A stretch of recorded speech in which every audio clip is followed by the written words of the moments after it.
আজকে সকাল 4টের সময় আমরা আলিপুরদুয়ারের একটা লজেতে স্টে করেছিলাম। একটু ঘুমিয়ে নিয়েছিলাম, তারপরে উঠে আমরা রেডি হয়ে ব্রেকফাস্ট করতে চলে এসেছিলাম এই হিমালয়া রেস্টুরেন্টটাতে।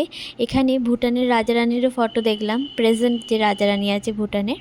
তো তারপরে আলুর পরোটা আর সবজি দিয়ে আমরা ব্রেকফাস্ট সেরে নিয়েছিলাম। তারপর লাঞ্চটাও মাঝখানে কমপ্লিট করে তারপর বেরিয়ে পড়েছিলাম লঙ্কাপাড়া দেখার উদ্দেশ্যে। আমি জানি না আমি কতটা ক্যামেরায় বন্দি করতে পেরেছি, তবে এটা সামনে থেকে দেখতে এতটাই সুন্দর লাগছিল।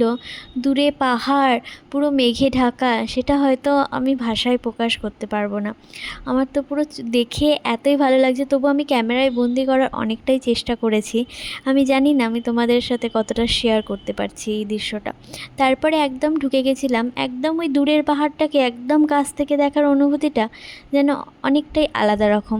ঠিক এখান থেকে আমি এটা আবারও বলছি যে আমি কতটা দেখাতে পারছি হয়তো জানি না, কিন্তু সামনে থেকে দেখতে এটা খুবই সুন্দর লাগছিল।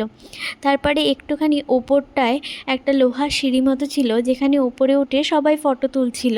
তো ওখানে উঠে আমি একটুখানি ভিডিও নিয়ে নিচ্ছিলাম দেখার জন্য। এই যে যেখানে ফাঁকা জায়গাটা তোমরা দেখছো, এখানটা কিন্তু জল থাকে। এখন কিন্তু জল নেই, কিন্তু বর্ষাকালে কিন্তু এটা পুরো নদী,